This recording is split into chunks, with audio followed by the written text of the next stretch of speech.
How did you guys come up with the idea of stock brew? So one day, well, let's bring it back a little. So we ran an online business called Options League, which was through Discord, teaching and mentoring others and guiding them through the stock market. They would follow our everyday moves. We'd work from home. It was very awesome.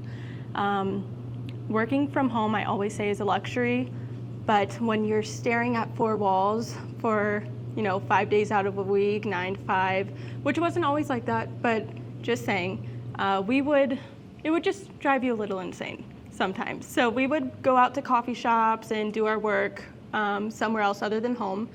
And when we came back one day, we're just in the shower decompressing our day, and we're already looking for new business ventures. Like, what are we going to do next? Because we don't just like sticking to one thing. We like to keep moving, keep our feet going.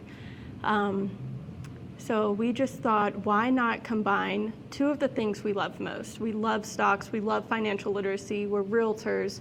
Ryan loves coffee, I love wine. So why not take everything that we love and combine it into one? And that is how Stock Brew became Stock Brew. Stocks, stock market, brew being coffee and beer, and I guess we can say it's wine as well.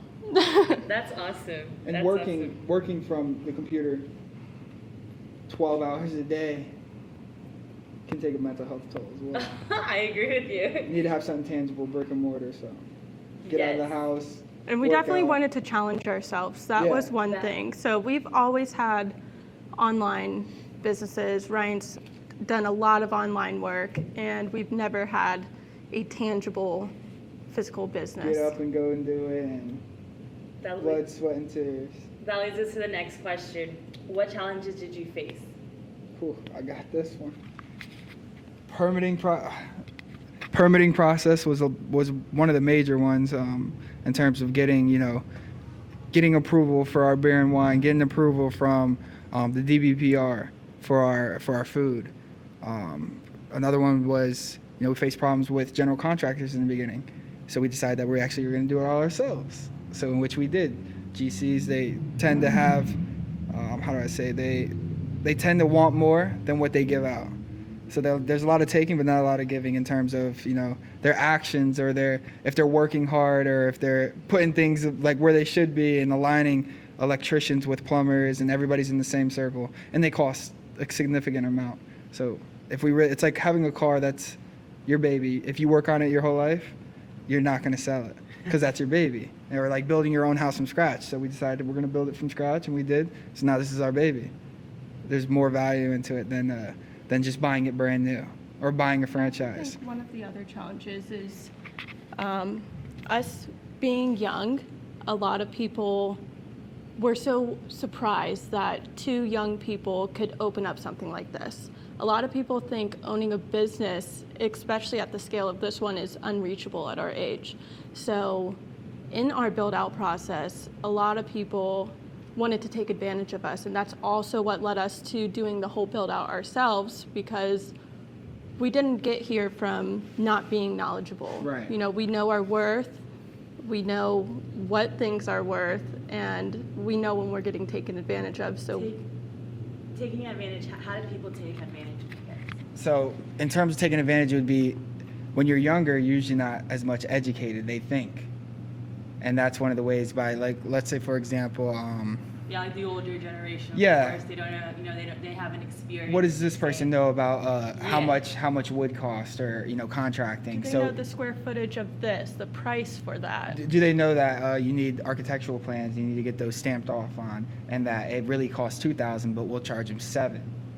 That's more of the taking advantage side when it comes towards money. So it's like more of the contracting side of things. 100%. I would definitely recommend, finding, if you know a good contractor, you can stick with them, but business at the end of the day, money changes people.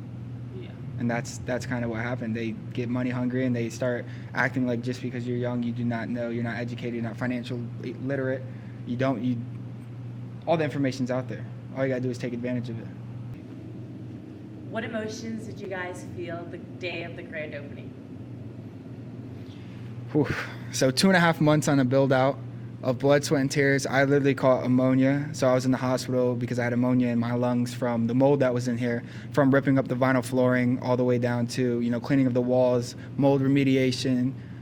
So went to the hospital, found out that I had ammonia in my lungs. And then also following that, I caught COVID. So we caught COVID, both of us actually, during our build out process.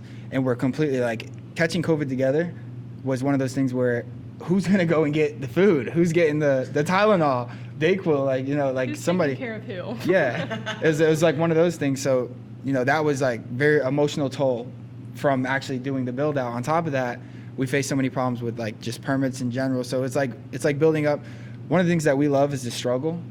So a lot of people like to be in the end result, but don't like to be there through the process. We like the process, the hard work. The end result is what, is obviously the end result, but the process is what I live for, which is essentially the build out. Can you make this happen? Proving to yourself that you can do it. So it was really And what you always say, do you really want the life that you claim you want? Yeah, because a lot of people will say they want it, but in reality, are you working towards it? Are you doing the steps that you need? Are you setting goals? Are you aligning those goals to meet your end result? And then after your end result, what's your other end result? You should never just stop at the end. That's why when sprinters run, they pass the finish line, but they keep running. They don't just stop right there. They're going to fall or they're going to keep running. But I would say, what did you feel? I was just if I'm being completely honest, it was, okay, we did it. What's next? That's awesome. We did it. What's next? But also how can we keep doing it and keep growing? Because a lot of companies stop and a lot of businesses stop they settle for less. And they're like, oh yeah, we're making money, or we're, we reached the end. But there's no you got to grow with the people in terms of if things could be better, how do you improve? And that's what we're going for. For me, like he said, we did go through a lot of challenges through our build out, and once we got to our opening day, we hit a milestone. So of course we were happy, we were ready to be open, but there's more than just one milestone to opening up a business. So for that day, there was a lot of joy, a lot of happiness. We were excited. But then tomorrow's another day. Tomorrow is another milestone we have to reach. So New challenges. yes, to face. exactly. So for that day, we got to enjoy it. We got to soak it in. But when we woke up the next day, it's all right, time to make money, time to move on to the next, just like he was saying. And then you realize that, oh man, we need a new toaster. Our toaster is toasting at 3 minutes, and we need to toast out in 30 seconds. So then you start realizing okay, should we start marketing right now? Maybe not. Why? Because then we can figure out our problems, and then we can fix those so that when everybody does start walking through the door, we start getting lines out the door, how can we improve our efficiency and speed up our toast time?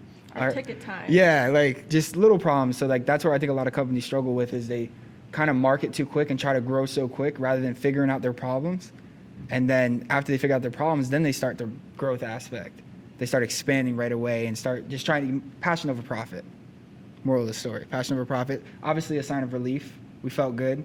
We accomplished what we wanted, but now it's okay, what's next? What's now the new it's goal? really go time. Yeah. Without goals, there's nothing. What's your favorite feature of the coffee shop? Ooh. I'm gonna get that one to you because I got mine. There are honestly many features I love about Stock Brew. I mean, like you said, this is our baby. We've built it from the ground up. But one of the things that I love, and it's not physical, but more of the sense that we're a local coffee shop. We support the local community. We love our locals. I love that we give our locals a discount when they come in. I love that we get to support other locals and support other coffee shops and have their beans in here. We have a whole bookshelf dedicated to local business, and we just love really supporting our local community because that is what is important. How about the interior design? Interior design? Give me 1 second. Interior design. Everything specifically thought out for the vibe that you feel right now, which would be the gunmetal on these coffee tables. It would be the walnuts on the top of the, for the tabletops.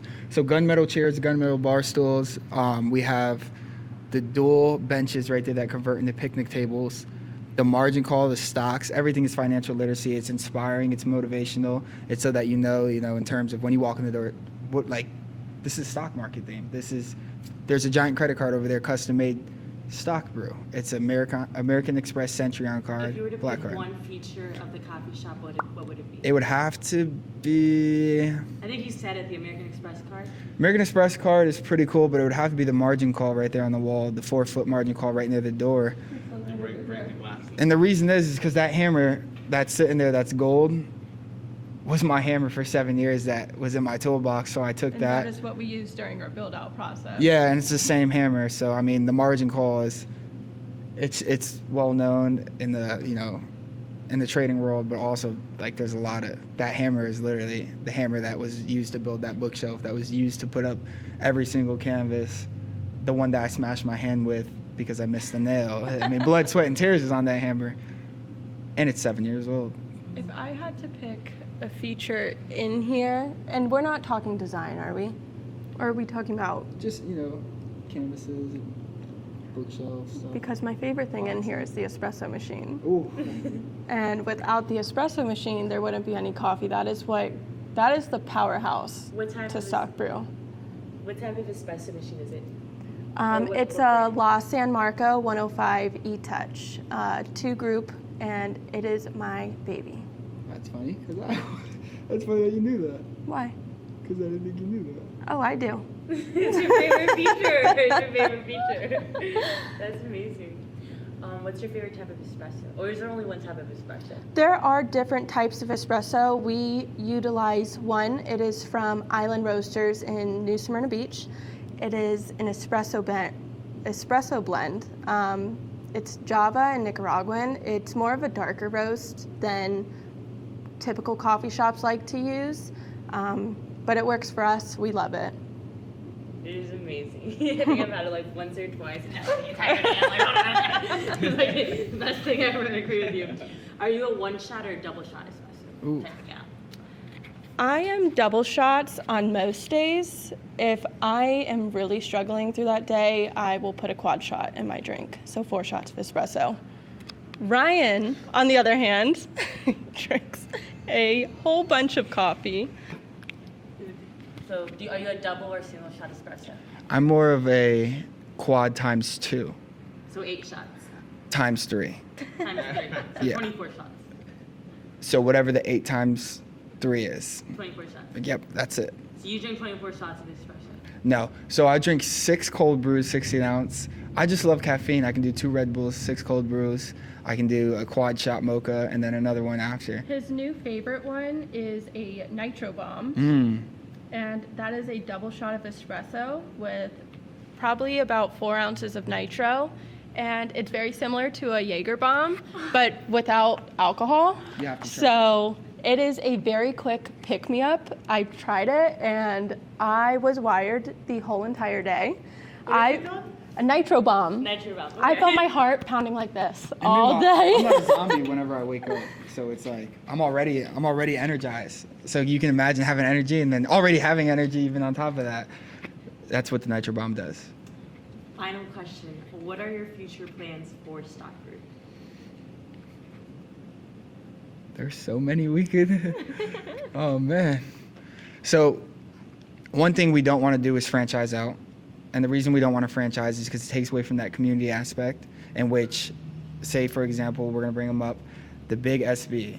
And I'm not talking about Starbucks, I'm talking about, God damn it, Stock Brew. So Starbucks, for example, right? They start with one location, they move on to the next one, and they move on to the next one, and it takes away the value, the community value, essentially. You only want one Stock Brew. We want one Stock Brew due to the fact that Stock Brew is Stock Brew, and it's here for Daytona Beach, and for all the residents here, and for our community, so they keep coming back, as well as they know that this is theirs.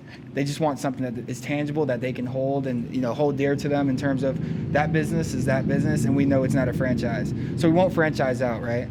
So that's the future plans for Stock Brew, is to stay here, whether it's in this location or in another location around Daytona, but there is one Stock Brew.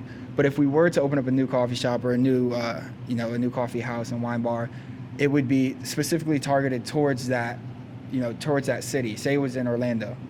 it would be for Orlando. It's not. It wouldn't be stock brew. Maybe crypto brew, trademarked. No, I'm just crypto brew. Maybe something else, in a niche, but it would be for them, rather than for everybody. It brings a real community aspect and values into the business. We have, I'd say we have big things planned, but we are the type of people that don't like to speak it out until it's done. Action over words. And that's just the type of people we are. That's amazing. Thank you guys so much for the interview, and I cannot wait for the future of Stockton. Thank you. We did it! That was a great interview, wasn't it? That was fun. Tell me it wasn't great. It was great. It was great. You guys did amazing. Oh, shit. Hell yeah. I'm glad this thing's lasted. No, I mean, it's partially my bad. I did have 2 mics, but only one of them survived. I'll get some other business.